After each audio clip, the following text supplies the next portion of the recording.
ਸਤਿ ਸ਼੍ਰੀ ਅਕਾਲ। ਤੁਸੀਂ ਜੁੜੇ ਹੋਏ ਹੋ ਪੰਜਾਬੀ ਰੇਡੀਓ USA ਦੇ ਨਾਲ ਤੇ ਮੈਂ ਹਾਂ ਪ੍ਰਵੀਨ ਸ਼ਰਮਾ ਲੈ ਕੇ ਹਾਜ਼ਰ ਹਾਂ ਪ੍ਰੋਗਰਾਮ ਖਬਰ ਤੇ ਨਜ਼ਰ।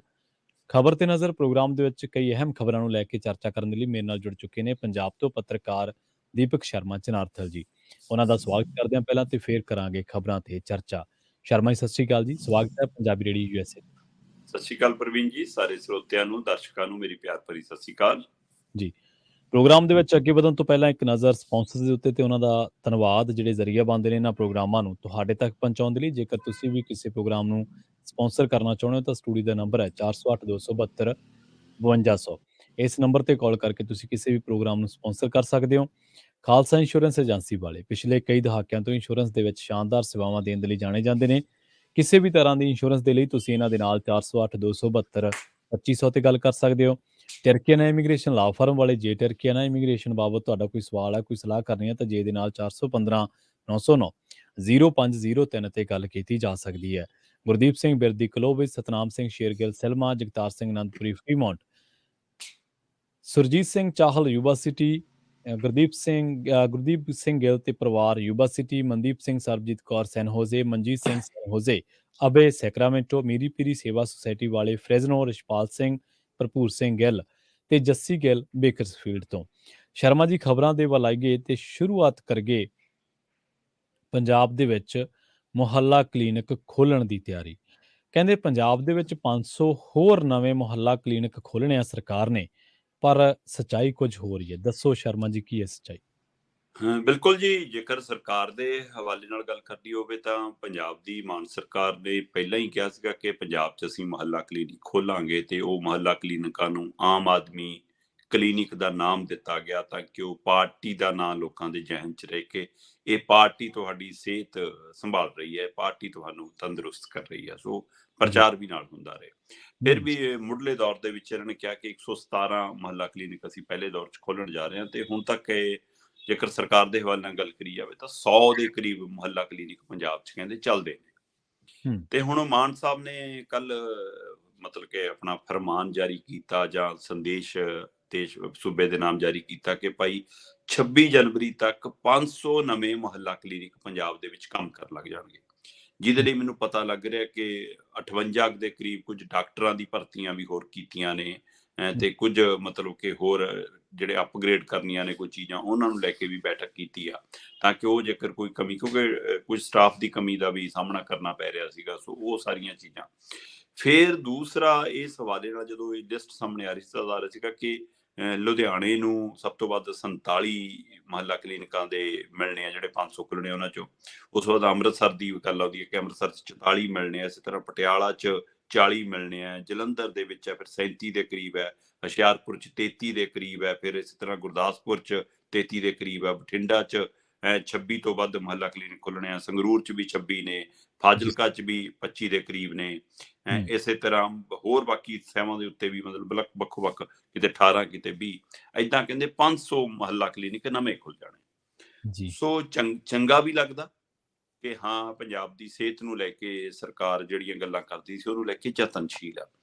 ਫਿਰ ਦੂਸਰਾ ਇਹਦੇ ਨਾਲ ਇਹ ਵੀ ਇੱਕ ਫਿਕਰਮੰਦੀ ਆਉਂਦੀ ਹੈ ਕਿ ਜਿਹੜੇ ਆਪਣੇ ਕੋਲ ਪੁਰਾਣੇ ਸਹਾਇਤਾ ਕੇਂਦਰ ਪਏ ਨੇ, ਮੁੱਢਲੇ ਸਹਾਇਤਾ ਕੇਂਦਰ ਪਏ ਨੇ ਜਾਂ ਡਿਸਪੈਂਸਰੀਆਂ ਹੈਗੀਆਂ ਨੇ ਜਾਂ ਫਿਰ ਹਸਪਤਾਲ ਹੈਗੇ ਨੇ, ਉਹਨਾਂ ਦਾ ਮਿਆਰ ਕਦੋਂ ਸੰਭਾਲਿਆ ਜਾਊਗਾ।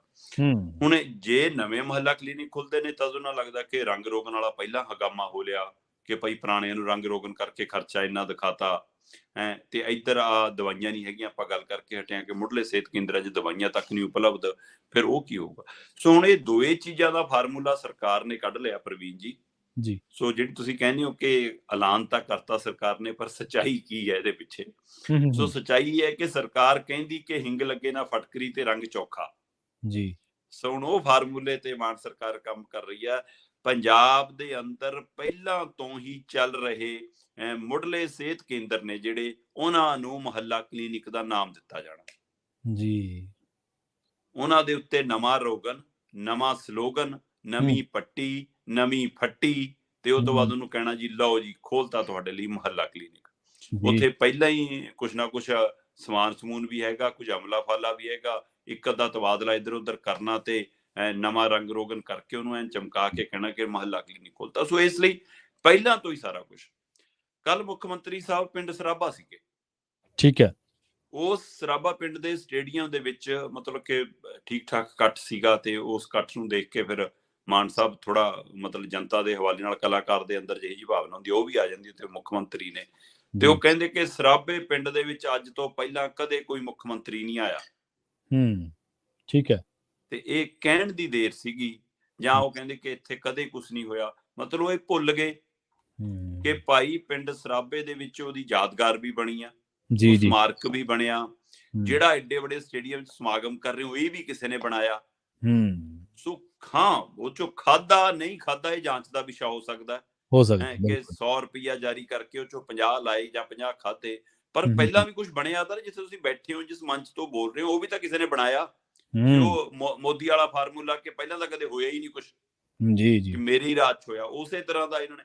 ਤੇ ਉਹ ਦੇਰ ਸੀ ਕਹਿਣ ਦੀ ਕਿ ਅਜੇ ਸਟੇਡੀਅਮ ਚੋਂ ਬਾਹਰ ਨਹੀਂ ਆਏ। ਮਾਨ ਸਾਹਿਬ ਅਕਾਲੀਆਂ ਨੇ ਲੈਣ ਲਾਤੀ, ਕਿਆ ਚੱਕੋ ਜੀ। ਬਾਦਲ ਸਾਹਿਬ ਨੇ ਇੱਥੇ ਸੰਗਤ ਦਰਸ਼ਨ ਵੀ ਕੀਤਾ, ਬਾਦਲ ਸਾਹਿਬ ਨੇ ਹਰ ਸਾਲ ਇੱਥੇ ਫੇਰੀ ਵੀ ਲਾਈ, ਬਾਦਲ ਸਾਹਿਬ ਨੇ ਆ ਵੀ ਕੀਤਾ। ਸੋ ਉਸੇ ਤਰ੍ਹਾਂ ਮਤਲਬ ਕਿ ਉਹ ਇਹ ਜਿਸ ਤਰੀਕੇ ਨਾਲ ਉੱਥੇ ਆਪਣਾ ਪ੍ਰਚਾਰ ਕਰਕੇ ਆਏ ਕਿ ਤੋਂ ਪਹਿਲਾਂ ਕੁਝ ਨਹੀਂ ਹੋਣਾ, ਉਸੇ ਤਰ੍ਹਾਂ ਇਹ ਪੁਰਾਣੇ ਬਣੇ ਹੋਏ ਸਿਹਤ ਕੇਂਦਰ ਉਹ ਵੀ ਤਾਂ ਕਿਸੇ ਸਰਕਾਰ ਨੇ ਕਦੇ ਜਾਰੀ ਕੀਤੇ ਹੋਣੇ। ਜੀ ਬਿਲਕੁਲ। 500 ਤੋਂ ਵੱਧ 500 ਨਵੇਂ ਮੁਹੱਲਾ ਕਲੀਨਿਕ ਖੋਲਣੇ ਆ। 521 ਪੰਜਾਬ ਦੇ ਸਿਹਤ ਵਿਭਾਗ ਨੇ ਮੁੱਢਲੇ ਸਹਾਇਤਾ ਕੇਂਦਰ, ਸਿਹਤ ਕੇਂਦਰ ਨੇ ਜਿਹੜੇ ਉਹ ਮਾਰਕ ਕਰ ਲਏ। ਠੀਕ ਹੈ, ਉਹਨਾਂ ਨੂੰ ਪੁਆਇੰਟ ਕਰ ਲਿਆ, ਪਿਨ ਆਊਟ ਕਰ ਲਿਆ ਕਿ ਆਹ 521 ਨੇ। ਇਹਨਾਂ 521 ਚੋਂ ਆਪਾਂ 500 ਨੂੰ ਪਹਿਲੇ ਝੱਟੇ ਹੀ ਮੁਹੱਲਾ ਕਲੀਨਿਕ ਬਣਾਉਣਾ। ਸੋ ਉਹ ਸਾਡੇ ਪਿੰਡਾਂ 'ਚ ਨੇ, ਸਾਡੇ ਕਸਬਿਆਂ 'ਚ ਨੇ, ਉਹ ਪੰਚਾਇਤ ਨਾਲ ਮਿਲ ਕੇ ਚੱਲਦੇ ਨੇ ਕੁਝ ਉਹ ਨੇ। ਉਹਨਾਂ ਸਾਰਿਆਂ ਨੂੰ ਹੁਣ ਇਕੱਠਿਆਂ ਕਰਕੇ 521 ਨੂੰ ਇਹਨਾਂ ਨੇ ਮਾਰਕ ਕਰ ਲਿਆ ਕਿ ਆਹ ਭਾਈ ਸਾਡੇ ਸਿਹਤ ਕੇਂਦਰ ਹੈਗੇ ਨੇ, ਜਿਹੜੇ ਮੁੱਢਲੇ ਸਿਹਤ ਕੇਂਦਰ ਨੇ ਜਾਂ ਕੁਝ ਕਲੀਨਿਕ ਨੇ, ਉਹ ਸਾਰੇ ਜਿਹੜੇ ਡਿਸਪੈਂਸਰੀ ਟਾਈਪ ਨੇ, ਉਹਨਾਂ ਸਾਰਿਆਂ ਨੂੰ ਮਾਰਕ ਕਰ ਲਿਆ। ਲਿਸਟ ਤਿਆਰ ਹੋ ਗਈ ਤੇ ਉਹਨਾਂ ਦੇ ਲਈ ਹਦਾਇਤ ਹੋ ਗਈ ਕਿ ਇੱਥੇ ਉਹ ਪਹਿਲੇ ਮੁਹੱਲੇ ਕਲੀਨਿਕਾਂ ਦੇ ਹਿਸਾਬ ਨਾਲ ਉਹੋ ਜਿਹਾ ਸਮਾਨ ਘੱਟੋ ਘੱਟ ਜਿਹੜਾ ਆਏਗਾ ਠੀਕ ਹੈ, ਜਿਹੜਾ ਨਹੀਂ ਹੈ ਉਹ ਕਿੰਨਾ ਕੁ ਜਾਰੀ ਕਰਨਾ ਪੈਣਾ, ਰੰਗ ਰੋਗਨ ਲਈ ਇਕੱਠਾ ਠੇਕਾ ਦੇਣਾ, ਕੀ ਕਰਨਾ, ਉਹਦੀ ਪੂਰੀ ਕਵਾਇਦ ਤਿਆਰ ਹੈ। ਤੇ ਉਹ ਤੋਂ ਬਾਅਦ ਹੀ ਮੁੱਖ ਮੰਤਰੀ ਸਾਹਿਬ ਸਾਹਮਣੇ ਆਏ ਨੇ। ਸੋ ਇਹ 26 ਜਨਵਰੀ ਹੁਣ ਜ਼ਿਆਦਾ ਦੂਰ ਤਾਂ ਹੈ ਨਹੀਂ। ਜੇ 26 ਜਨਵਰੀ ਤੱਕ ਨਵੇਂ ਬਣਨੇ ਹੁਣ ਤਾਂ ਬਣ ਜਾਣਗੇ। ਜੀ। ਤੇ ਇਸ ਲਈ ਇੱਥੋਂ ਫਿਰ ਆਪਣੇ ਆਪ ਹਿਸਾਬ ਸਮਝ ਆਉਂਦਾ ਕਿ ਹਾਂ ਇਹਦਾ ਮਤਲਬ ਭਾਈ ਪੁਰਾਣਿਆਂ ਨੂੰ ਇਹ ਹੀ ਉਹਨਾਂ ਨੇ ਨਾਮ ਦੇਣਾ। ਸੋ ਇਹ ਵੈਸੇ ਵੀ ਮਤਲਬ ਕਿ ਸਿਹਤ ਵਿਭਾਗ ਦੀ ਜ਼ਿੰਮੇਵਾਰੀ ਬਣਦੀ ਆ ਕਿ ਉਹ ਪੰਜਾਬ ਦੇ ਵਿੱਚ ਇਹਨਾਂ ਸਿਹਤ ਕੇਂਦਰਾਂ ਦੀ, ਇਹਨਾਂ ਮੁਹੱਲਾ ਕਲੀਨਿਕਾਂ ਦੀ, ਇਹਨਾਂ ਡਿਸਪੈਂਸਰੀਆਂ ਦੀ, ਇਹਨਾਂ ਹਸਪਤਾਲਾਂ ਦੀ ਦੇਖ ਰੇਖ ਕਰੇ, ਉਸ ਹਿਸਾਬ ਨਾਲ ਉੱਥੇ ਸਾਰਾ ਸਮਾਨ ਅਮਲਾ ਫਲਾ ਤੈਨਾਤ ਕਰੇ। ਪਰ ਹੁਣ ਕਰਨਾ ਹੈ, ਪਰ ਉਹ ਆਪਣੇ ਬੈਨਰ ਹੇਠ ਕਰਨਾ ਹੈ, ਆਪਣੇ ਨਾਂ ਹੇਠ ਕਰਨਾ। ਇਸ ਲਈ ਇਹਦੀ ਮੁਹੱਲਾ ਕਲੀਨਿਕਾਂ ਦੀ ਸੱਚਾਈ ਹੈ ਕਿ ਇਸ ਢੰਗ ਨਾਲ ਆਪਣਾ ਪ੍ਰਚਾਰ ਵੀ ਹੋ ਜਾਵੇ, ਪ੍ਰਸਾਰ ਵੀ ਹੋ ਜਾਵੇ ਤੇ ਕਹਿਣ ਨੂੰ ਵਜੋਂ ਕਿ ਅਸੀਂ ਕੀਤਾ। ਪਰ ਉਹ ਕੇਂਦਰ ਪਹਿਲਾਂ ਬਣੇ ਨੇ, ਬਿਲਡਿੰਗਾਂ ਪਹਿਲਾਂ ਬਣੀਆਂ ਨੇ, ਉਹਨਾਂ 'ਚ ਕਾਫੀ ਹੱਦ ਤੱਕ ਕੁਝ ਨਾ ਕੁਝ ਸਮਾਨ ਵੀ ਹੈਗਾ ਏ, ਪਰ ਉੱਥੇ ਉਹਨਾਂ ਨੂੰ ਨਵਾਂ ਰੂਪ ਦੇ ਕੇ ਮੁਹੱਲਾ ਕਲੀਨਿਕ ਦਾ ਨਾਮ ਦੇਣਾ ਅਸਲੀ ਸੱਚਾਈ ਆ। ਜੀ। ਅਗਲੀ ਖਬਰ ਦੇ ਵੱਲ ਵਧੀਏ ਸ਼ਰਮਾ ਜੀ, ਤੇ ਗੱਲ ਕਰੀਏ ਸਰਕਾਰ ਵੱਲੋਂ ਦੀ। ਕਹਿੰਦੇ ਚੜ੍ਹਦੇ ਸਿਆਲ ਜਦੋਂ ਨਵਾਂ ਸਾਲ ਚੜੂਗਾ ਤੇ ਜਿਹੜੇ ਪੁਰਾਣੇ ਨੀਲੇ ਕਾਰਡ ਹੈ ਉਹ ਤਾਂ ਕੱਟ ਦਿੱਤੇ ਜਾਣਗੇ, ਤੇ ਹੁਣ ਉਹ ਕਹਿਣਗੇ ਵੀ ਭਾਈ ਹੁਣ ਕੋਈ ਨਵੀਂ ਤਕਨੀਕ ਲਿਆਓ, ਫਿਰ ਅਸੀਂ ਨਵੇਂ ਬਣਾ ਲਈਏ ਹੁਣ ਜਦੋਂ ਬਣਨਗੇ। ਪ੍ਰਵੀਨ ਜੀ ਬਿਲਕੁਲ, ਜਦੋਂ ਪੰਜਾਬ ਦੀ ਮਾਨ ਸਰਕਾਰ ਨੇ ਆਟਾ ਦਾਲ ਸਕੀਮ ਨੂੰ ਘਰ ਘਰ ਦਰ ਪਹੁੰਚਾਉਣ ਵਾਲੀ ਸਕੀਮ ਦੇ ਹਵਾਲੇ ਨਾਲ ਸ਼ੁਰੂ ਕੀਤਾ ਸੀ, ਜੀ ਆਪਾਂ ਤਦ ਵੀ ਗੱਲ ਕਰ ਰਹੇ ਸੀ ਕਿ ਇਹਦੇ ਦੋਏ ਪੱਖ ਨੇ। ਇੱਕ ਪੱਖ ਇਹਦਾ ਇਹ ਹੈ ਕਿ ਇਹਦੇ ਨਾਲ ਕਿਤੇ ਕਮਿਸ਼ਨ ਖਾਣ ਵਾਲਿਆਂ ਦਾ ਹਿੱਸੇਦਾਰੀ ਨਾ ਵੱਧ ਜਾਵੇ, ਕਿ ਪਹਿਲਾਂ ਤਾਂ ਸਿਰਫ ਮਾਲ ਡਿਪੂਆਂ ਤੇ ਜਾਂਦਾ ਸੀ ਤੇ ਉੱਥੋਂ ਹੀ ਸਿੱਧਾ ਬੰਦੇ ਨੂੰ ਮਿਲਦਾ ਸੀ। ਉਹਦੇ ਵਿੱਚ ਕਿੰਨਾ ਕੀ ਮਤਲਬ ਡਿਪੂ ਵਾਲਾ ਕਪੜਾ ਕਰ ਲੂਗਾ, ਕਿਸੇ ਦੇ ਨਾਂ ਤੇ ਕਾਰਡ ਲੈ ਕੇ ਖਾ ਲੂਗਾ, ਉਹ ਚੱਲਦਾ ਸੀ ਪੰਜਾਬ ਦੇ ਅੰਦਰ। ਸਾਰੇ ਨਹੀਂ, ਕੁਝ ਕਰਦੇ ਸੀ ਅਜੇ, ਹੈ ਨਾ। ਪਰ ਹੁਣ ਫਿਕਰ ਆ ਗਿਆ ਕਿ ਜਦੋਂ ਉਹਨਾਂ ਦੇ ਘਰ ਤੱਕ ਜਾਣਾ ਤਾਂ ਉਹਦੇ ਵਿੱਚ ਅਧਿਕਾਰੀਆਂ ਦੀ ਟੀਮ ਵੀ ਇਨਵੋਲਵ ਹੋ ਰਹੀ ਆ, ਤੇ ਆਟਾ ਪੀ ਕੇ ਦੇਣਾ ਇੱਕ ਚੱਕੀ ਵਾਲਾ ਵੀ ਵਿੱਚ ਇਨਵੋਲਵ ਹੋ ਰਿਹਾ। ਤੇ ਉਹ ਪਤਾ ਲੱਗ ਰਿਹਾ ਸੀ ਕਿ ਇੱਕੋ ਧਿਰ ਨੂੰ ਕੰਟਰੈਕਟ ਦੇਣ ਦੀ ਤਿਆਰੀ ਸੀ ਪੰਜਾਬ ਦੇ ਅੰਦਰ, ਹੈ ਨਾ। ਸੋ ਇਸ ਲਈ ਉਹ ਕੁਝ ਧਿਰਾਂ ਹੋਰ ਸ਼ਾਮਲ ਹੋਣ ਦੀ ਕਵਾਇਦ ਸੀ। ਉਹ ਸੀਗਾ ਕਿ ਇੱਕ ਫਿਕਰਮੰਦੀ ਸੀ ਕਿ ਇਹਦੇ ਨਾਲ ਇੱਕ ਨਵਾਂ ਧਿਰ ਨਾ ਬਣ ਜਾਣ ਕਿ ਹਾਂ ਨਵੇਂ ਖਾਣ ਵਾਲੇ ਵਿੱਚ ਆ ਜਾਣ। ਪਰ ਦੂਸਰਾ ਉਹਦਾ ਸਭ ਤੋਂ ਉਸਾਰੂ ਪੱਖ ਜਿਹੜਾ ਨਜ਼ਰ ਆਉਂਦਾ ਸੀਗਾ ਇਸ ਸਕੀਮ ਦਾ ਘਰ ਘਰ ਪਹੁੰਚਾਉਣ ਦਾ, ਉਹ ਇਹ ਸੀਗਾ ਕਿ ਇਹਦੇ ਨਾਲ ਭਾਈ ਪਹਿਚਾਣ ਹੋ ਜੂਗੀ ਕਿ ਜਿਹਦਾ ਅਸੀਂ ਬੂਹਾ ਖੜਕਾ ਰਹੇ ਹਾਂ, ਜਿਹਦੀ ਅਸੀਂ ਘੰਟੀ ਵਜਾਈ ਆ, ਜਿਹੜਾ ਅੰਦਰੋਂ ਆਟਾ ਦਾਲ ਲੈਣ ਆ ਰਿਹਾ, ਉਹਦੇ ਘਰ ਦੀ ਸਥਿਤੀ ਕੀ ਆ, ਉਹਦਾ ਰਹਿਣ ਸਹਿਣ ਕੀ ਆ, ਉਹ ਦੇਖ ਕੇ ਰੰਗ ਢੰਗ ਤੋਂ ਪਤਾ ਲੈਣ ਸੀ ਕਿ ਅੰਦਰ ਗੱਡੀਆਂ ਕਿੰਨੀਆਂ ਖੜੀਆਂ ਨੇ, ਕਿਹੜੇ ਮਾਡਲ ਖੜੇ ਨੇ, ਹੈ ਨਾ, ਜਵਾਕ ਕਿੱਥੇ ਸੈੱਟ ਨੇ, ਆਪਣੀ ਨੌਕਰੀ ਕੀ ਆ, ਘਰ ਵਾਲੀ ਨੌਕਰੀ ਕੀ ਆ, ਜਵਾਕਾਂ ਦਾ ਨੌਕਰੀ ਕੀ ਆ, ਤੇ ਬਣਿਆ ਨੀਲਾ ਕਾਰਡ। ਸੋ ਇਸ ਲਈ ਉਹ ਇੱਕ ਉਮੀਦ ਸੀਗੀ, ਪਰ ਉਹ ਜਦੋਂ ਇਹ ਫਾਰਮੂਲਾ ਇਹਨਾਂ ਦਾ ਨਹੀਂ ਚੱਲ ਸਕਿਆ, ਉਸ ਨੂੰ ਲੈ ਕੇ ਡਿਪੂ ਹੋਲਡਰਾਂ ਨੇ ਚੈਲੰਜ ਕੀਤਾ ਕਿ ਸਾਨੂੰ ਸਾਈਡ ਲਾਈਨ ਕੀਤਾ ਜਾ ਰਿਹਾ, ਸਾਨੂੰ ਤਾਂ ਕੱਟਿਆ ਹੀ ਜਾ ਰਿਹਾ, ਸਾਡਾ ਕੀ ਕਸੂਰ ਆ, ਸਾਡਾ ਰੁਜ਼ਗਾਰ ਕਿਉਂ ਖੋਇਆ ਜਾ ਰਿਹਾ। ਸੋ ਉਸ ਹਵਾਲੇ ਨਾਲ ਕੋਰਟ ਦੇ ਵਿੱਚ ਉਹ ਮਾਮਲੇ ਤੇ ਰੋਕ ਲੱਗ ਗਈ, ਉਹ ਮਾਮਲਾ ਵਿਚਾਰਧੀਨ ਹੋ ਗਿਆ ਤੇ ਇਹਨਾਂ ਦੀ ਇਹ ਸਕੀਮ ਰੁਕ ਗਈ। ਪਰ ਹੁਣ ਮੈਨੂੰ ਪਤਾ ਲੱਗ ਰਿਹਾ ਕਿ ਪੰਜਾਬ ਸਰਕਾਰ ਨੇ ਇੱਕ ਬਕਾਇਦਾ ਤੌਰ ਤੇ ਇਹ ਰਿਪੋਰਟ ਤਿਆਰ ਕੀਤੀ ਕਿ ਜਿਹੜੇ ਅਸਲ ਰਸੂਖ ਵਾਲੇ ਬੰਦੇ ਨੇ, ਜਿਹੜੇ ਖਾਂਦੇ ਪੀਂਦੇ ਘਰਾਂ ਵਾਲੇ ਬੰਦੇ ਨੇ, ਉਹਨਾਂ ਦੇ ਤਾਂ ਨੀਲੇ ਕਾਰਡ ਕੱਟੀਏ। ਉਹਨਾਂ ਦੇ ਲਈ ਹੁਣ ਇਹ 30 ਨਵੰਬਰ ਡੈਡਲਾਈਨ ਰੱਖੀ ਆ ਪ੍ਰਵੀਨ ਜੀ ਕਿ 30 ਨਵੰਬਰ ਤੱਕ ਇੱਕ ਰਿਪੋਰਟ ਤਿਆਰ ਕਰਕੇ ਹਰੇਕ ਜ਼ਿਲ੍ਹੇ ਦੇ ਵਿੱਚ ਬਲਾਕ ਪੱਧਰ ਤੇ ਅੱਗੇ ਪਿੰਡਾਂ ਤੱਕ ਉਹ ਭੇਜ ਦਿੱਤਾ ਗਿਆ, ਖਰੜਾ ਬਣਾ ਕੇ ਕਿ ਭਾਈ ਸਾਰਾ ਹਿਸਾਬ ਕਿਤਾਬ ਦਿਓ ਕਿ ਉਹ ਜਿਵੇਂ KYC ਵਾਲਾ ਹੁੰਦਾ ਉਹ ਉਵੇਂ ਫਾਰਮ ਤਿਆਰ ਕਰ ਲਏ ਨੇ ਕਿ ਹਾਂ ਉਹਦੇ ਵਿੱਚ ਸਾਰੀ ਜਾਣਕਾਰੀ ਹੋਵੇ, ਤੇ ਉਹਨੂੰ ਕ੍ਰਾਸ ਚੈੱਕ ਇਹਨਾਂ ਦੇ ਆਮ ਆਦਮੀ ਪਾਰਟੀ ਦੇ ਵਰਕਰਾਂ ਤੋਂ ਵੀ ਕਰਾਉਣ ਦਾ ਮੈਨੂੰ ਪਤਾ ਲੱਗ ਰਿਹਾ ਕਿ ਪਾਰਟੀ ਵੱਲੋਂ ਵੀ ਇੱਕ ਬਰਾਬਰ ਪਤਾ ਕਰਿਆ ਜਾਊਗਾ ਕਿ ਜਿਹੜੇ ਬੰਦੇ ਬਾਰੇ ਭੇਜਿਆ ਜਾ ਰਿਹਾ ਅੰਕੜਾ ਉਹਦਾ ਸਹੀ ਹੈ, ਤਾਂ ਕਿ ਸਰਕਾਰੀ ਬੰਦੇ ਨਾਲ ਕੋਈ ਪਹੁੰਚ ਨਾ ਹੋਵੇ, ਪੁਰਾਣੇ ਰਿਸ਼ਤੇ ਨਾਤੇ ਨਾ ਹੋਣ, ਹੈ ਨਾ। ਇਸ ਲਈ ਉਹ 30 ਨਵੰਬਰ ਡੈਡਲਾਈਨ ਤੈਅ ਕੀਤੀ ਹੈ ਤੇ 30 ਨਵੰਬਰ ਤੱਕ ਜਿਹੜੀ ਰਿਪੋਰਟ ਆ ਗਈ ਉਹਦੇ ਹਵਾਲੇ ਨਾਲ ਜਨਵਰੀ ਤੋਂ ਪਹਿਲਾਂ ਇਹ ਸਾਰੇ ਕੱਟੇ ਜਾਣੇ ਆ।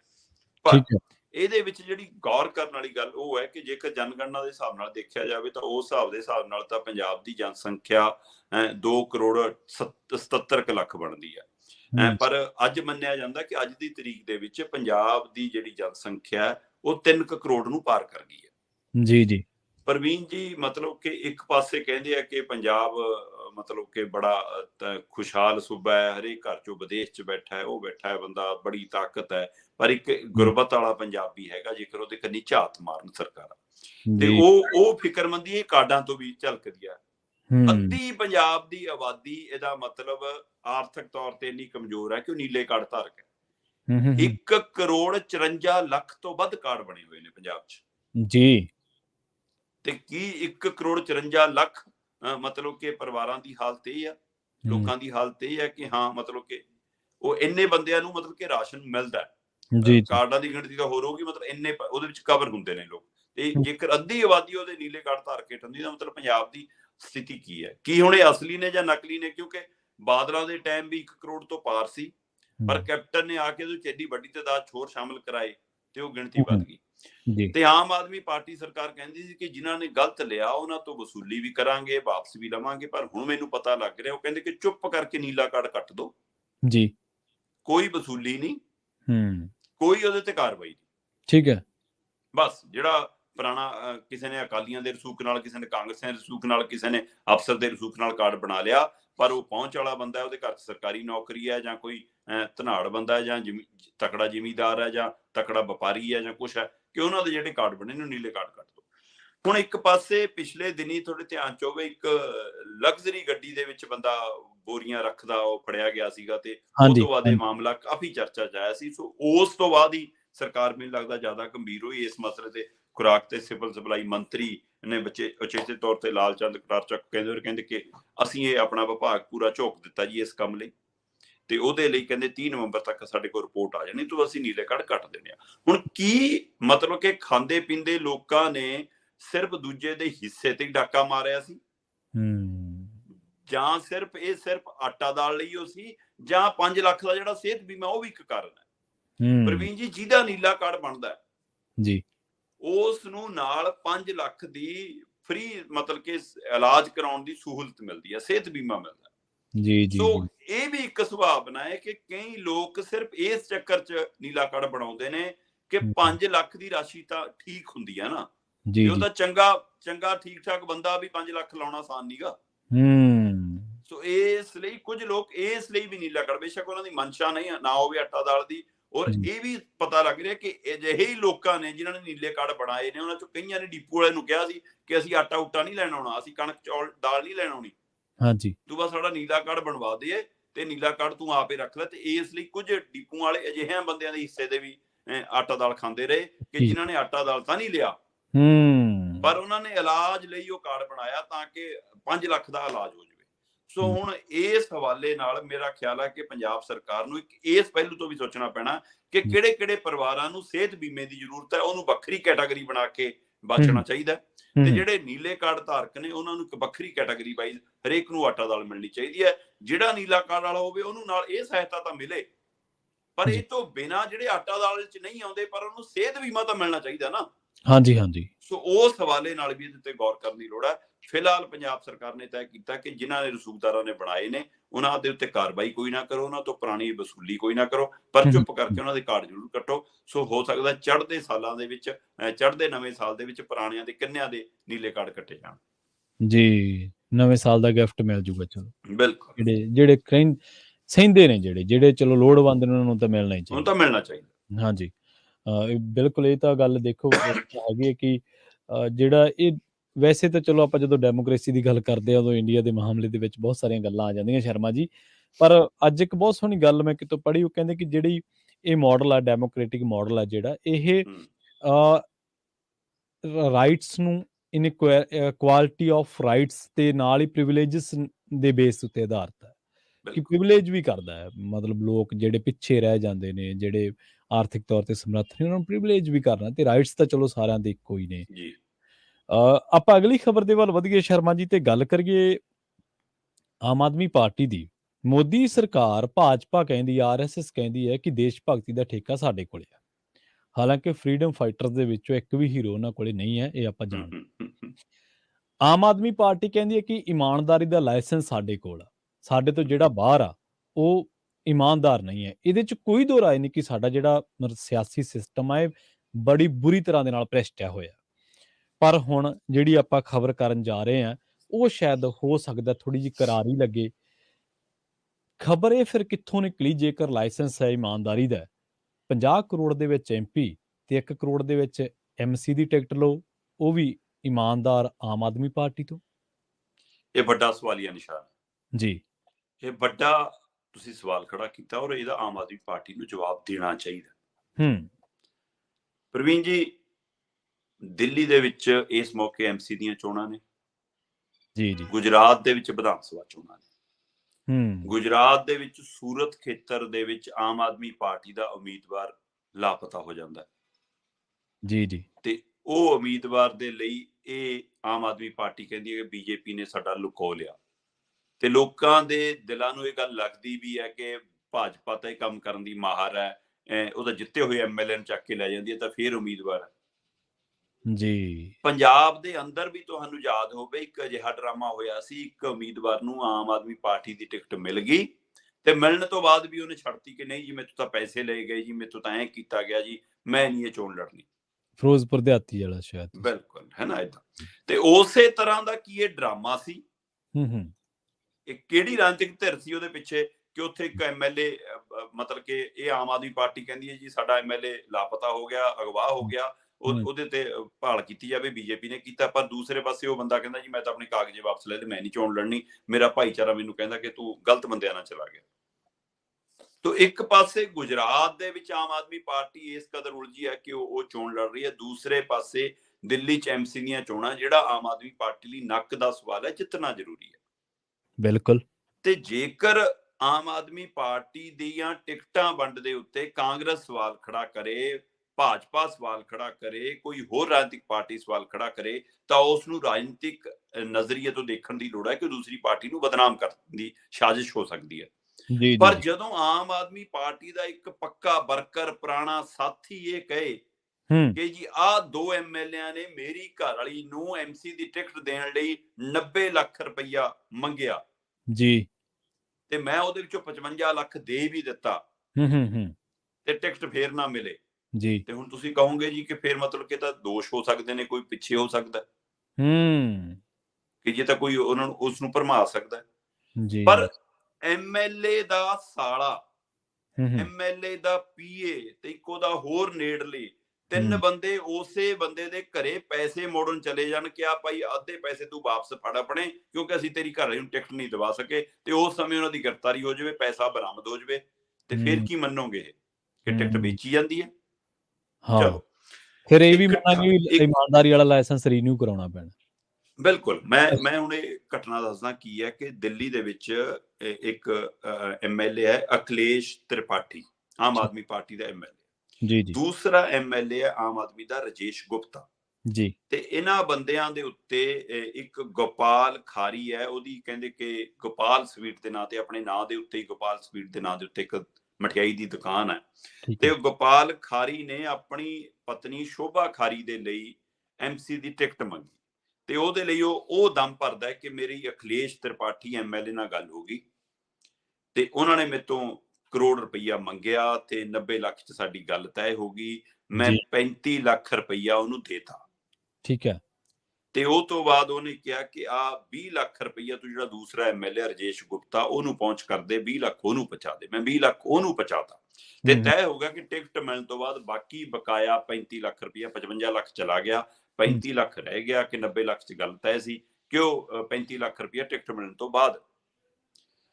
ਕਹਿੰਦਾ ਲਿਸਟ ਜਾਰੀ ਹੋ ਗਈ, ਲਿਸਟ ਜਾਰੀ ਹੋਣ ਤੋਂ ਬਾਅਦ ਮੇਰੀ ਪਤਨੀ ਦਾ ਉਹਦੇ ਵਿੱਚ ਨਾਂ ਨਹੀਂ ਸੀ, ਜੀ, ਟਿਕਟ ਨਹੀਂ ਮਿਲੀ।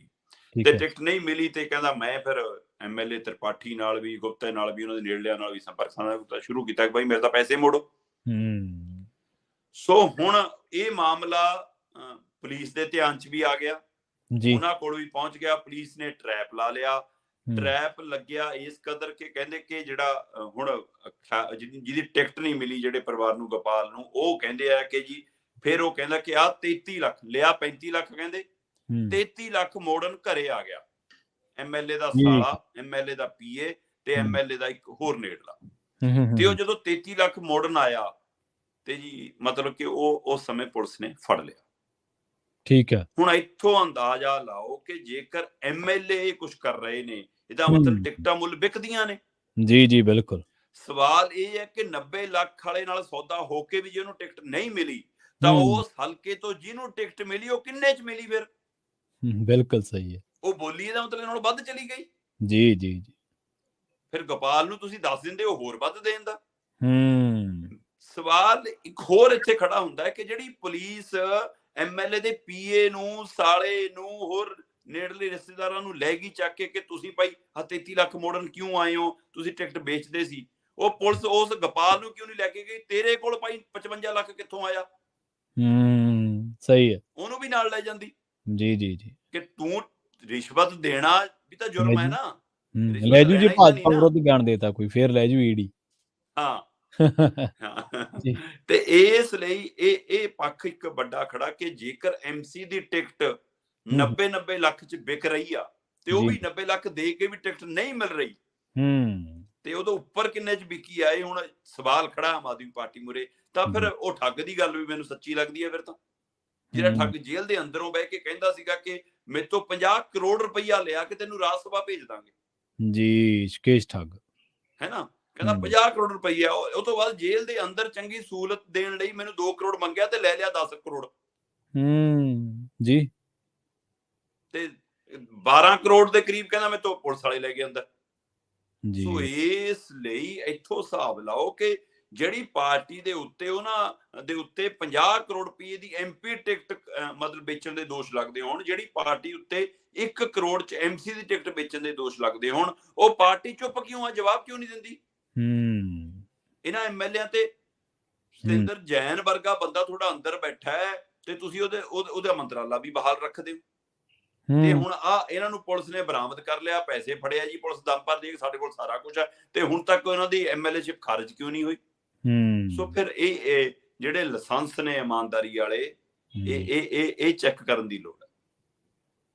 ਜਿਵੇਂ ਉਹ ਕਹਿੰਦੇ ਆ ਨਾ ਕਿ ਪਾਣੀ ਦਾ ਪੈਮਾਨਾ ਚੈੱਕ ਕਰਨਾ ਚਾਹੀਦਾ ਹੈ ਕਿ ਪਾਣੀ ਦਾ ਪੱਧਰ ਕਿਹੋ ਜਿਹਾ ਹੈ, ਜਾਂ ਉਹਦਾ ਮਤਲਬ ਕਿ ਉਹਦੇ ਚ ਚੰਗਾਪਣ ਕਿਹੋ ਜਿਹਾ ਹੈ, ਉਹਦੇ ਵਿੱਚ ਕਿਹੋ ਜਿਹੀਆਂ ਧਾਤਾਂ ਨੇ। ਸੋ ਇਹ ਹੁਣ ਇਹਨਾਂ ਦੇ ਵੀ ਥਰਮਾਮੀਟਰ ਬਣਾਉਣੇ ਪੈਣੇ ਨੇ, ਥਰਮਾਮੀਟਰ ਲਾ ਕੇ ਚੈੱਕ ਕਰਨ ਦੀ ਲੋੜ ਹੈ ਕਿ ਕੀ ਇਹ ਵੀ ਇਮਾਨਦਾਰ ਦਾ ਲਾਇਸੈਂਸ ਅਸਲੀ ਹੈ ਜਾਂ ਨਕਲੀ ਹੈ। ਇਹਦੀ ਵੀ ਜਾਂਚ ਹੋਣੀ ਚਾਹੀਦੀ ਹੈ, ਕਿਉਂਕਿ ਪਹਿਲੇ ਤਾਂ ਠੋਕ ਕੇ ਕਹਿੰਦੇ ਸੀ ਕਿ ਅਸੀਂ ਤਾਂ ਭ੍ਰਸ਼ਟਾਚਾਰੀ ਹਾਂ। ਉਹ ਤਾਂ ਕਹਿ ਕੇ ਖਾਂਦੇ ਸੀ, ਅਕਾਲੀ ਕਾਂਗਰਸੀਆਂ ਦਾ, ਬੀਜੇਪੀ ਵਾਲਿਆਂ ਦਾ, ਉਹ ਸਾਰੇ ਨੰਗੇ ਚਿੱਟੇ ਹੋ ਲੇਵੇ। ਜੀ, ਜੀ, ਪਰ ਆ ਹੁਣ ਬਦਲਾਅ ਵਾਲਾ ਪਰਦਾ ਵੀ ਉਤਰ ਗਿਆ, ਆ ਇਮਾਨਦਾਰੀ ਵਾਲਾ ਪਰਦਾ ਵੀ ਬੇਨਕਾਬ ਹੋ ਰਿਹਾ। ਇਸ ਲਈ ਤੁਹਾਡੀ ਉਹ ਗੱਲ ਬਿਲਕੁਲ ਦਰੁਸਤ ਹੈ, ਤੁਸੀਂ ਗੱਲ ਸ਼ੁਰੂ ਕੀਤੀ ਸੀ ਕਿ ਇਹ ਰਾਜਨੀਤੀ ਦੇ ਵਿੱਚ ਹੁਣ ਕਿਤੇ ਵੀ ਆਸ ਦੀ ਕਿਰਨ ਨਹੀਂ ਨਜ਼ਰ ਆਉਂਦੀ ਕਿ ਹਾਂ ਕੋਈ ਇਮਾਨਦਾਰ ਕਣ ਬਚਿਆ ਵੀ ਹੈ ਕਿ ਨਹੀਂ। ਇਹ ਇੱਕ ਲੋਕਾਂ ਦੇ ਦਿਲਾਂ ਨੂੰ ਠੇਸ ਪਹੁੰਚਣ ਵਾਲੀਆਂ ਖਬਰਾਂ ਨੇ, ਇਹ ਦਿਲ ਟੁੱਟਣ ਵਾਲੀਆਂ ਖਬਰਾਂ ਨੇ ਕਿ ਜਿਨ੍ਹਾਂ ਤੋਂ ਅਸੀਂ ਉਮੀਦ ਕਰਦੇ ਸੀ ਉਹ ਵੀ ਇਹੋ ਜਿਹੇ ਨਿਕਲੇ। ਜੀ। ਅਗਲੀ ਖਬਰ ਦੇ ਵੱਲ ਵਧੀਏ ਸ਼ਰਮਾ ਜੀ, ਤੇ ਗੱਲ ਕਰੀਏ ਕਿਸਾਨ ਆਗੂਆਂ ਦੀ। ਪੰਜਾਬ ਦੇ ਵਿੱਚ ਹੁਣ ਧਰਨੇ ਦਿੱਤੇ ਜਾ ਰਹੇ ਨੇ, ਹੱਕਾਂ ਦੇ ਲਈ ਧਰਨੇ ਲਾਉਣੇ ਕੋਈ ਮਾੜੀ ਗੱਲ ਨਹੀਂ ਹੈ। ਧਰਨੇ ਲੱਗਣੇ ਵੀ ਚਾਹੀਦੇ ਨੇ। ਇਹ ਇਸ ਸਿਸਟਮ ਦੇ ਵਿੱਚ, ਡੈਮੋਕ੍ਰੈਟਿਕ ਸਿਸਟਮ ਤੁਹਾਨੂੰ ਇਹ ਆਜ਼ਾਦੀ ਦਿੰਦਾ ਕਿ ਹੱਕ ਖਾਤਰ ਤੁਸੀਂ ਧਰਨਾ ਲਾ ਸਕਦੇ ਹੋ। ਪਰ ਹੁਣ ਇਹਦੇ ਬਾਰੇ ਕਨਸੋਆਂ ਇਹ ਆ ਰਹੀਆਂ ਕਿ ਇਹ ਜਿਹੜੇ ਧਰਨੇ ਲੱਗ ਰਹੇ ਨੇ, ਇਹਨਾਂ ਦੇ ਵਿੱਚ ਕਿਤੇ ਨਾ ਕਿਤੇ ਕਿਸਾਨ ਆਗੂਆਂ ਦੀ ਰਾਜਨੀਤੀ ਵੀ ਹੋ ਸਕਦੀ ਹੈ। ਤੇ ਫਿਰ ਆਪਾਂ ਇਹ ਕਹਿ ਸਕਦੇ ਹਾਂ ਵੀ ਕਿਤੇ ਕਿਸਾਨ ਆਗੂਆਂ ਨੂੰ ਮਹਿੰਗੀ ਨਾ ਪੈ ਜਾਏ ਧਰਨਿਆਂ ਦੀ ਰਾਜਨੀਤੀ। ਪ੍ਰਵੀਨ ਜੀ ਦੇਖੋ, ਪੰਜਾਬ ਦੇ ਅੰਦਰ ਧਰਨੇ ਪਹਿਲਾਂ ਵੀ ਲੱਗਦੇ ਰਹੇ ਨੇ, ਧਰਨੇ ਹੁਣ ਵੀ ਲੱਗ ਰਹੇ ਨੇ, ਧਰਨੇ ਲੱਗਦੇ ਵੀ ਰਹਿਣੇ। ਪਰ ਉਹਦੀ ਵਿਧੀ ਵਿਧਾਨ ਕੀ ਹੋਣੀ ਚਾਹੀਦੀ ਆ, ਉਹਦਾ ਸਿਸਟਮ ਕੀ ਹੋਣਾ ਚਾਹੀਦਾ, ਇਹ ਸਾਡੀਆਂ ਜਥੇਬੰਦੀਆਂ ਨੂੰ, ਸਾਡੇ ਸੰਗਠਨਾਂ ਨੂੰ ਸੋਚਣਾ ਚਾਹੀਦਾ। ਜੇ ਕਿਸਾਨੀ ਮਸਲਾ ਹੈ ਤਾਂ ਉਹ ਸਾਰਿਆਂ ਦਾ, ਕਿਸਾਨਾਂ ਦਾ ਮਸਲਾ ਹੈ। ਤੇ ਕਿਸਾਨੀ ਨਾਲ ਇਕੱਲਾ ਕਿਸਾਨ ਹੀ ਨਹੀਂ ਜੁੜਿਆ, ਪੰਜਾਬ ਦਾ ਵਪਾਰੀ ਵੀ ਜੁੜਿਆ, ਪੰਜਾਬ ਦਾ ਹੋਰ ਵਰਗ ਵੀ ਜੁੜਿਆ। ਸਾਰਾ ਸਾਡਾ ਧੁਰਾ ਧਰਾਤਲ ਕਿਸਾਨੀ ਦੇ ਆਲੇ ਦੁਆਲੇ ਘੁੰਮਦਾ। ਬਿਲਕੁਲ। ਦਿੱਲੀ ਜਦੋਂ ਕਿਸਾਨ ਅੰਦੋਲਨ ਚੱਲਿਆ ਤਦ ਉਹਦੇ ਵਿੱਚ ਉਹ ਹਰ ਵਰਗ ਨੇ ਸਾਥ ਦਿੱਤਾ, ਹਰ ਵਰਗ ਖੁੱਲ ਕੇ, ਪੂਰਾ ਪੰਜਾਬ ਤਾਂ ਖੁੱਲ ਕੇ ਹੀ ਨਾਲ ਤੁਰ ਪਿਆ। ਸੋ ਉਹ ਤੋਂ ਬਾਅਦ ਵੀ ਇਹ ਸਵਾਲ ਉਸ ਸਮੇਂ ਵੀ ਉੱਠਦੇ ਰਹੇ ਕਿ ਜਦੋਂ ਦਿੱਲੀ ਅੰਦੋਲਨ ਪਹੁੰਚ ਗਿਆ, ਧਰਨਾ ਦਿੱਲੀ ਚੱਲ ਰਿਹਾ, ਤਦ ਪੰਜਾਬ ਦੀਆਂ ਸੜਕਾਂ ਤੇ ਕਿਉਂ ਧਰਨੇ ਲਾਈ ਜਾਂਦੇ? ਪੰਜਾਬ ਤਾਂ ਤੁਹਾਡੇ ਨਾਲ ਉੱਥੇ ਬੈਠਾ। ਬਿਲਕੁਲ। ਸੋ ਉਸ ਤੋਂ ਬਾਅਦ ਹੁਣ ਪੰਜਾਬ ਦੇ ਵਾਪਸ ਆਉਣ ਤੋਂ ਬਾਅਦ ਜਿਹੜੇ ਕਿਸਾਨਾਂ ਦੇ ਮਸਲੇ ਖੜੇ ਨੇ, ਚਾਹੇ ਦਿੱਲੀ ਵਾਲੇ ਹਵਾਲੇ ਨਾਲ ਖੜੇ ਨੇ ਕਿ ਪਰਚੇ ਨਹੀਂ ਰੱਦ ਜੇ, ਮੁਆਵਜ਼ੇ ਨਹੀਂ ਪੂਰੇ, ਹੈ ਨਾ, MSP ਦਾ ਮਸਲਾ ਹੈ। ਫਿਰ ਪੰਜਾਬ ਸਰਕਾਰ ਦੇ ਮਸਲੇ ਖੜੇ ਨੇ, ਚਾਹੇ ਉਹ ਗੰਨੇ ਦੀ ਅਦਾਇਗੀ ਦਾ ਹੈ, ਚਾਹੇ ਉਹ ਮੂੰਗੀ ਵਾਲਾ ਹੈ, ਚਾਹੇ ਉਹ ਚਿੱਟੀ ਗੁਲਾਬੀ ਮੱਖੀ ਵਾਲਾ ਹੈ, ਉਹ ਸਾਰੇ, ਚਾਹੇ ਉਹ ਸ਼ਰਾਬ ਵਾਲੀ ਉਹ ਫੈਕਟਰੀ ਵਾਲਾ, ਕਿੰਨੇ ਮਸਲੇ ਉਹ ਖੜੇ। ਸੋ ਇਹ ਮਸਲੇ ਜਦੋਂ ਸਾਂਝੇ ਨੇ ਤਾਂ ਕਿਸਾਨ ਜਥੇਬੰਦੀਆਂ ਸਾਂਝਾ ਪ੍ਰੋਗਰਾਮ ਕਿਉਂ ਨਹੀਂ ਉਲੀਕਦੀਆਂ?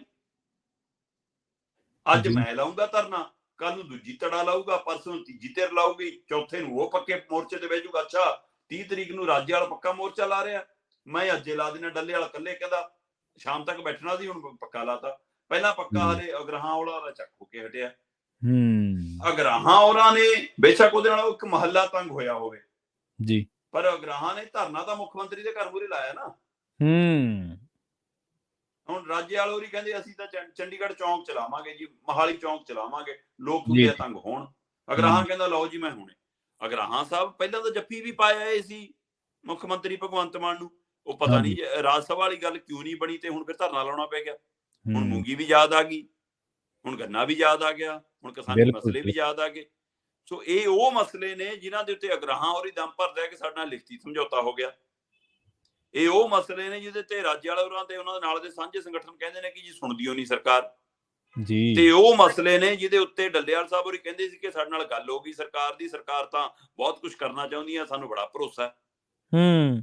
ਤੇ ਪਰ ਡੱਲੇਵਾਲ ਸਾਹਿਬ ਹੋਰਾਂ ਦੀ ਜੱਫੀ ਜੇ ਪੰਜਾਬ ਵਾਲੀ ਦਿਖਦੀ ਆ ਤਾਂ ਕੱਕਾ ਵਾਲੀ ਜੱਫੀ ਵੀ ਦਿਖਦੀ ਆ ਲੋਕਾਂ ਨੂੰ ਕਿ ਕੱਕਾ ਰਾਹੀਂ ਜੱਫੀ ਕਿਤੇ ਭਾਜਪਾ ਨੂੰ ਤਾਂ ਨਹੀਂ ਪੈਂਦੀ। ਹੁਣ ਕੀ ਡੱਲੇਵਾਲ ਸਾਹਿਬ ਕਿਸਾਨਾਂ ਲਈ ਧਰਨਾ ਲਾ ਰਿਹਾ ਕਿ ਭਾਜਪਾ ਲਈ ਧਰਨਾ ਲਾ ਰਿਹਾ? ਲੋਕ ਇਹ ਵੀ ਸਵਾਲ ਖੜਾ ਕਰਦੇ ਆ। ਪਰ ਪਰੇਸ਼ਾਨ ਕੌਣ? ਪਰੇਸ਼ਾਨ ਪੰਜਾਬ। ਹਾਂਜੀ 6 ਦਿਨ ਪਹਿਲਾਂ ਬੱਸਾਂ ਬੰਦ, 7ਵੇਂ ਦਿਨ ਬੱਸਾਂ ਚੱਲੀਆਂ ਤਾਂ ਚੱਕਾ ਜਾਮ। ਸੋ ਕਿਉਂ ਨਹੀਂ ਸਾਰੇ ਕਿਸਾਨ ਸੰਗਠਨ, ਸਾਰੀਆਂ ਆੜਤੀ ਐਸੋਸੀਏਸ਼ਨਾਂ, ਬਾਕੀ ਧਿਰਾਂ ਦਾ ਇੱਕ ਵਾਰ ਫਿਰ ਸਮਰਥਨ ਲੈਣ, ਪੰਜਾਬ ਦੇ ਮਸਲਿਆਂ ਲਈ ਚੰਡੀਗੜ੍ਹ ਆ ਜਾਣ, ਸੰਗਰੂਰ ਚਲੇ ਜਾਣ, ਮੁੱਖ ਮੰਤਰੀ ਦਾ ਘਰ ਘੇਰਨ, ਮੰਤਰੀ ਦਾ ਘਰ ਘੇਰਨ, ਉਹਨਾਂ ਨੂੰ ਫੜੋ ਨਾ। ਬਿਲਕੁਲ ਸਹੀ ਆ। ਤੇ ਜਿਹੜੇ ਦਿੱਲੀ ਵਾਲੇ ਮਸਲੇ ਨਹੀਂ ਹੁੰਦੇ, ਚਲੋ ਦਿੱਲੀ ਨੂੰ ਦੁਬਾਰਾ ਜਾਓ, ਮੋਦੀ ਦੇ ਘਰ ਮੂਹਰੇ, ਅਮਿਤ ਸ਼ਾਹ ਦੇ ਘਰ ਮੂਹਰੇ ਲਾਓ ਧਰਨਾ। ਬਿਲਕੁਲ। ਸੋ ਇਹ ਵੱਡਾ ਸਵਾਲ ਖੜਾ ਕਿ ਜਿਹੜੇ ਲੋਕ ਤੁਹਾਡੀ ਤਾਕਤ ਨੇ, ਕਿਤੇ ਬਾਰ-ਬਾਰ ਤੁਸੀਂ ਉਹਨਾਂ ਨੂੰ ਇਹ ਤੰਗ ਪਰੇਸ਼ਾਨ ਕਰਕੇ ਲੋਕਾਂ ਨੂੰ ਤਾਂ ਨਹੀਂ ਆਪਣੇ ਤੋਂ ਦੂਰ ਕਰ ਰਹੇ ਜੀ। ਸਹੀ। ਇਸ ਲਈ ਸੰਗਠਨਾਂ ਨੂੰ ਸੋਚਣਾ ਚਾਹੀਦਾ। ਔਰ ਦੂਸਰਾ, ਤੁਸੀਂ ਕਹਿੰਦੇ ਹੋ ਇਕਜੁੱਟ ਹੋ ਕੇ ਲੜਨਾ ਤੇ ਆਪ ਤੁਸੀਂ ਇਕੱਠੇ ਨਹੀਂ ਹੁੰਦੇ। ਦਿੱਲੀ ਦੇ ਵਿੱਚ ਇਹਦਾ ਮਤਲਬ ਲੋਕਾਂ ਦੇ ਡਰ ਤੋਂ ਇਕੱਠੇ ਸੀ ਤੁਸੀਂ ਜੀ, ਆਪ ਤੁਸੀਂ ਇਕੱਠੇ ਨਹੀਂ ਸੀ। ਸੋ ਇਸ ਲਈ ਇਹ ਇੱਕ ਵੱਡਾ ਸਵਾਲ ਖੜਾ ਕਿ ਕੀ ਇਹ ਰਾਜਨੀਤੀ ਕਰ ਰਹੇ ਨੇ ਜਾਂ ਰਾਜਨੀਤਿਕ ਚਾਲਾਂ ਦਾ ਸ਼ਿਕਾਰ ਹੋ ਰਹੇ ਨੇ, ਇਹ ਦੇਖਣ ਵਾਲੀ ਗੱਲ ਹੋਗੀ। ਪਰ ਕਿਸਾਨੀ ਮਸਲਿਆਂ ਦਾ ਹੱਲ ਤਾਂ ਫਿਰ ਵੀ ਨਹੀਂ ਹੋ ਰਿਹਾ। ਤੁਹਾਡੀ ਇੰਨੀਆਂ ਜਥੇਬੰਦੀਆਂ, ਇੰਨੇ ਧਰਨੇ, ਇੰਨੇ ਬਾਵਜੂਦ ਹੁਣ ਡੱਲੇਵਾਲ ਸਾਹਿਬ ਹੋਰੀ ਕਹੀ ਜਾਂਦੇ ਨੇ ਕਿ 72 ਤੋਂ 70 ਰੁਪਏ ਸੀ ਮੂੰਗੀ ਦਾ ਭਾਅ ਤੇ ਕਿਸਾਨਾਂ ਨੂੰ ਮਿਲਿਆ 4000 ਰੁਪਈਆ। ਹੂੰ ਤੇ ਗੰਨੇ ਜੀ ਦੀ ਅਦਾਇਗੀ ਲਈ ਕਿੰਨੀ ਵਾਰ ਦਮ ਭਰ ਲਿਆ। ਹੁਣ ਤਾਂ ਉਹਨਾਂ ਨੂੰ ਵੀ ਅਗਰਾਹਾਂ ਵਾਲਾ ਧਰਨਾ ਉੱਠੇ ਨੂੰ ਕਿੰਨੇ ਦਿਨ ਹੋ ਗਏ ਤੇ ਉਹ ਲਿਖਤੀ ਬਿਲਕੁਲ ਸਮਝੌਤਾ ਕਿੱਥੇ ਪਹੁੰਚਿਆ। ਜੀ ਸੋ ਜੇਕਰ ਇਹ ਸਾਰੀਆਂ ਮੰਗਾਂ ਨੇ ਤਾਂ ਚੰਗਾ ਹੋਵੇ ਕਿ ਡੱਲੇਵਾਲ ਦੇ ਧਰਨੇ ਦੇ ਵਿੱਚ ਆ ਕੇ ਸਾਰੀਆਂ ਧਿਰਾਂ ਬੈਠ ਜਾਣ, ਰਾਜੇਵਾਲ ਦੇ ਪੱਕੇ ਮੋਰਚੇ 'ਚ ਸਾਰੀਆਂ ਆ ਕੇ ਬੈਠ ਜਾਣ। ਜਦੋਂ ਅਗਰਾਹਾਂ ਨੇ ਲਾਇਆ ਸੀ ਸਾਰੇ ਉੱਥੇ ਜਾ ਕੇ ਬਹਿ ਜਾਂਦੇ। ਸੋ ਹੂੰ ਇਹ ਵੱਡਾ ਸਵਾਲ ਖੜਾ ਕਿ ਕੀ ਇਹ ਰਾਜਨੀਤੀ ਕਰ ਰਹੀਆਂ ਨੇ ਹੁਣ, ਜਾਂ ਜੀ ਰਾਜਨੀਤੀ ਦਾ ਸ਼ਿਕਾਰ ਹੋ ਰਹੀਆਂ ਨੇ, ਜਾਂ ਸਿਰਫ ਹੁਣ ਹੋਂਦ ਦੀ ਲੜਾਈ ਆ ਕਿ ਬਿਲਕੁਲ ਜਥੇਬੰਦੀਆਂ ਇਹ ਦਿਖਾਉਣ ਦੀ ਤਾਕਤ 'ਚ ਨੇ ਕਿ ਸਾਨੂੰ ਨਾ ਭੁੱਲ ਜਿਓ, ਅਸੀਂ ਵੀ ਆ ਜਿਹੜੇ ਦਿੱਲੀ ਗਏ ਸੀ। ਸੋ ਜੀ ਆਪਣੇ ਆਪ ਨੂੰ ਸਿਰਫ ਫਰੇਮ 'ਚ ਰੱਖਣ ਲਈ, ਮੀਡੀਆ ਨੂੰ ਯਾਦ ਕਰਾਉਣ ਲਈ, ਲੋਕਾਂ ਨੂੰ ਚੇਤੇ ਕਰਾਉਣ ਲਈ, ਮੁੜ ਕੇ ਫੰਡ ਇਕੱਠਾ ਕਰਨ ਲਈ ਕਿਤੇ ਉਹ ਕਵਾਇਤਾਂ ਨਹੀਂ। ਕਿੰਨੇ ਹੀ ਸਵਾਲੀਆ ਚਿੰਨ੍ਹ ਹੁਣ ਜਥੇਬੰਦੀਆਂ ਦੇ ਉੱਪਰ ਲੱਗ ਰਹੇ ਨੇ। ਉਹਨਾਂ ਨੂੰ ਗੌਰ ਨਾਲ ਬੈਠ ਕੇ ਪਹਿਲਾਂ ਬਾਛਣਾ ਚਾਹੀਦਾ, ਸੋਚਣਾ ਚਾਹੀਦਾ, ਫਿਰ ਕਿਸਾਨੀ ਮੰਗਾਂ ਦੇ ਸਾਹਮਣੇ ਆਉਣਾ ਚਾਹੀਦਾ। ਹਾਂਜੀ ਬਿਲਕੁਲ, ਨਹੀਂ ਤਾਂ ਫਿਰ ਇਹ ਵੀ ਸਵਾਲ ਉੱਠਣਗੇ ਨਾ ਵੀ ਇਹ ਕਿਹਦੇ ਕਹੇ ਤੇ ਲੋਕਾਂ ਦਾ ਇਹ ਭਰੋਸਾ ਗਵਾ ਰਹੇ ਨੇ, ਕਿਉਂਕਿ ਬਿਲਕੁਲ ਮੇਨਲੀ ਤਾਂ ਜੇ ਵੇਖਿਆ ਜਾਵੇ ਸ਼ਰਮਾ ਜੀ, ਕਿਸਾਨੀ ਧਰਨੇ ਦੇ ਵਿੱਚ ਲੋਕ ਹੀ ਇਹਦੀ ਬੈਕਬੋਨ ਸੀਗੇ। ਬਿਲਕੁਲ ਕਿਸਾਨ ਆਗੂਆਂ ਦੇ ਨਾਲ ਬਹੁਤ ਸਾਰੇ ਵਖਰੇਵੇਂ ਹੋਣ ਦੇ ਬਾਵਜੂਦ, ਚਾਹੇ ਉਹ ਵਿਚਾਰਧਾਰਕ ਸੀਗੇ, ਚਾਹੇ ਉਹ ਏਜੰਡੇ ਨੂੰ ਲੈ ਕੇ ਸੀ, ਚਾਹੇ ਉਹਨਾਂ ਦੇ ਫੈਸਲਿਆਂ ਨੂੰ ਲੈ ਕੇ ਵੀ ਸੀਗੇ, ਲੋਕਾਂ ਨੇ ਇੱਕ ਐਕਸੈਪਟੈਂਸੀ ਬਣਾਈ ਰੱਖੀ। ਲੋਕਾਂ ਨੇ ਇੱਕ ਸਮੂਹਿਕ ਜਿਹੜੀ ਕਹਿੰਦੇ ਨਾ ਕਿ ਸਮੂਹਿਕ ਸਮਰਪਣ ਤੇ ਸਮੂਹਿਕ ਸਹਿਯੋਗ ਤੇ ਸਮੂਹਿਕ ਇੱਕ ਤਾਲਮੇਲ ਉਹ ਬਣਾਈ ਰੱਖਿਆ ਕਿ ਯਾਰ ਚਲੋ ਇਹ ਬੰਦੇ 20-22 ਮੂਹਰੇ ਲਿਆਂਦੇ ਆ ਪੰਜਾਬ ਤੋਂ ਤੇ ਕੋਈ ਗੱਲ ਨਹੀਂ। ਪਰ ਹੁਣ ਜੇ ਇਹ ਇਸ ਤਰ੍ਹਾਂ ਲੋਕਾਂ ਦਾ ਭਰੋਸਾ ਗਵਾ ਬੈਠਣਗੇ ਤਾਂ ਲੋਕਾਂ ਦੇ ਮੂਹਰੇ ਬਹੁਤ ਵੱਡੀ ਖਾਈ ਪੱਟ ਦੇਣਗੇ। ਬਿਲਕੁਲ ਆਪਾਂ ਅਖੀਰਲੀ ਖਬਰ ਦੇ ਵੱਲ ਵਧੀਏ ਸ਼ਰਮਾ ਜੀ, ਤੇ ਗੱਲ ਕਰੀਏ ਜੇਲ੍ਹਾਂ ਦੇ ਵਿੱਚੋਂ ਫੋਨ ਸਿਗਨਲ ਦੀ। ਤਾਂ ਹੁਣ ਦੱਸਦੇ ਆ ਕਿ ਇਹਦੀ ਐਂਟਰੀ ਬੈਨ ਹੋਣ ਜਾ ਰਹੀ ਹੈ। ਤਹਈਏ ਤਾਂ ਬਹੁਤ ਸਰਕਾਰਾਂ ਨੇ ਕੀਤੇ, ਕਾਂਗਰਸ ਵੀ ਜ਼ੋਰ ਲਾ ਕੇ ਹਟ ਗਈ, ਹਰਜੋਤ ਬੈਂਸ ਵੀ ਜ਼ੋਰ ਮਾਰ ਕੇ ਹਟ ਗਿਆ। ਕੀ ਹੁਣ ਵਾਕਈ ਐਂਟਰੀ ਬੈਨ ਹੋ ਜੂਗੀ? ਪਤਾ ਨਹੀਂ ਜੀ, ਅਦਾਲਤ 'ਚ ਸਰਕਾਰ ਨੇ ਕਿਹਾ। ਠੀਕ ਹੈ ਜੀ ਹਕੀਕਤ ਹੋਊਗੀ ਜਾਂ ਨਹੀਂ ਹੋਊਗੀ, ਪੰਜਾਬ ਹਰਿਆਣਾ ਹਾਈ ਕੋਰਟ ਦੇ ਵਿੱਚ ਜੀ ਅਜਿਹੇ ਮਾਮਲਿਆਂ ਦੀ ਇੱਕ ਸੁਣਵਾਈ ਨੂੰ ਲੈ ਕੇ ਪੰਜਾਬ ਸਰਕਾਰ ਨੇ ਆਪਣਾ ਪੱਖ ਰੱਖਿਆ ਕਿ ਜੀ ਅਸੀਂ ਹੁਣ 5G ਜੈਮਰਾਂ ਤੱਕ ਬਾਰੇ ਸੋਚ ਰਹੇ ਹਾਂ ਤੇ ਅਸੀਂ ਜਿਹੜੀਆਂ ਕੰਪਨੀਆਂ ਨੇ ਉਹਨਾਂ ਨਾਲ ਸੰਪਰਕ ਕਰ ਰਹੇ ਹਾਂ ਕਿ ਅਸੀਂ ਜਿਹੜੇ ਜੈਮਰ ਲਾਵਾਂਗੇ ਉਹਦੇ ਵਿੱਚ ਤੁਹਾਡਾ ਤਾਲਮੇਲ ਵੀ, ਤੁਹਾਡਾ ਉਹ ਸਿਗਨਲ ਉੱਥੇ ਆਉਣਾ ਹੀ ਨਹੀਂ ਚਾਹੀਦਾ ਉਸ ਹਵਾਲੇ ਨਾਲ। ਸੋ ਉਸ ਨਜ਼ਰੀਏ ਤੋਂ ਵੀ ਕੰਮ ਹੋ ਰਿਹਾ ਕਿ ਜੇਲ੍ਹਾਂ 'ਚ ਫੋਨ ਸਿਗਨਲ ਦੀ ਹੁਣ ਐਂਟਰੀ ਬੈਨ ਹੋ ਜਾਵੇ, ਕਿਉਂਕਿ 3G ਵਾਲੇ ਜੈਮਰ ਚੱਲ ਰਹੇ ਤੇ 4G ਆ ਗਿਆ ਸੀ ਤੇ ਉਹ ਕੰਮ ਕਰਨੋਂ ਹਟ ਗਏ ਸੀ। ਪਰ ਹੁਣ ਮੈਨੂੰ ਪਤਾ ਲੱਗ ਰਿਹਾ ਕਿ ਤਕਨੀਕ ਅਜਿਹੀ ਤੇ ਕੰਮ ਕਰ ਰਹੀਆਂ ਨੇ ਸਰਕਾਰਾਂ ਤਾਂ ਕਿ ਉੱਥੇ ਕਿਸੇ ਦਾ ਵੀ ਮੋਬਾਈਲ ਨਾ ਚੱਲੇ। ਤੇ ਇਹਦਾ ਪਾਇਲਟ ਪ੍ਰੋਜੈਕਟ ਬਠਿੰਡਾ ਜੇਲ੍ਹ ਚੋਂ ਸ਼ੁਰੂ ਕਰਨ ਦੀ ਕਵਾਇਦ ਹੈ ਕਿ ਬਠਿੰਡਾ ਜੇਲ੍ਹ ਦੇ ਵਿੱਚ ਹਾਰਡਕੋਰ ਤਰ੍ਹਾਂ ਦੇ ਜਿਹੜੇ ਮਾਮਲਿਆਂ ਦੇ ਕੈਦੀ ਨੇ ਉਹ ਰੱਖੇ ਜਾਣ ਤੇ ਉੱਥੇ ਬਿਲਕੁਲ ਇਹ ਤਕਨੀਕ ਨੂੰ ਵਰਤਿਆ ਜਾਵੇ ਤੇ ਉਹਦੇ ਰਾਹੀਂ ਜੈਮਰ ਲਾ ਕੇ ਬੰਦ ਕੀਤਾ ਜਾਵੇ। ਪਰ ਇਹਦੇ ਵਿੱਚ ਜਿਹੜੀ ਤੁਸੀਂ ਗੱਲ ਕਰਦੇ ਹੋ ਕਿ ਪਹਿਲੀਆਂ ਸਰਕਾਰਾਂ ਵੀ ਜ਼ੋਰ ਲਾ ਕੇ ਹਟ ਗਈਆਂ, ਹੁਣ ਵਾਲਿਆਂ ਦੇ ਵੀ ਜ਼ੋਰ ਲੱਗਿਆ ਹੋਇਆ, ਕਿਤੇ ਕੰਮ ਆਉਂਦਾ ਨਜ਼ਰ ਨਹੀਂ ਆਉਂਦਾ। ਉਹਦੀ ਇੰਨੀ ਇੱਕ ਗੱਲ ਤੋਂ ਤੁਸੀਂ ਅੰਦਾਜ਼ਾ ਲਾ ਲਓ ਪ੍ਰਵੀਨ ਜੀ ਕਿ ਹਾਈ ਕੋਰਟ ਵਿੱਚ ਮੋਬਾਈਲ ਬਰਾਮਦਗੀ ਦੇ ਮਾਮਲੇ ਦੇ ਵਿੱਚ ਖੁਦ ਹਾਈ ਕੋਰਟ ਨੇ ਇਸ ਮਾਮਲੇ ਨੂੰ ਨੋਟਿਸ ਲਿਆ ਸੀ ਕਿ ਭਾਈ ਮੋਬਾਈਲ ਦੀ ਕਿਉਂ ਉੱਥੇ ਸਿਗਨਲ ਜਾਂਦਾ ਹੈ, ਕਿਉਂ ਮੋਬਾਈਲ ਅੰਦਰ ਸਿਗਨਲ ਚੱਲਦੇ ਨੇ, ਜੇ ਸਿਗਨਲ ਹੀ ਨਹੀਂ ਹੋਊਗਾ ਤਾਂ ਮੋਬਾਈਲ ਹੁੰਦੇ ਹੋਇਆ ਵੀ ਚੱਲੂਗਾ ਨਹੀਂ। ਉਹਦੇ ਦਾ ਉਸ ਮਾਮਲਿਆਂ ਦਾ ਖੁਦ ਨੋਟਿਸ ਲਿਆ। ਔਰ ਕਿਹੜੇ ਸਨ ਚ ਲਿਆ ਸੀ ਪ੍ਰਵੀਨ ਜੀ? 2011 ਚ।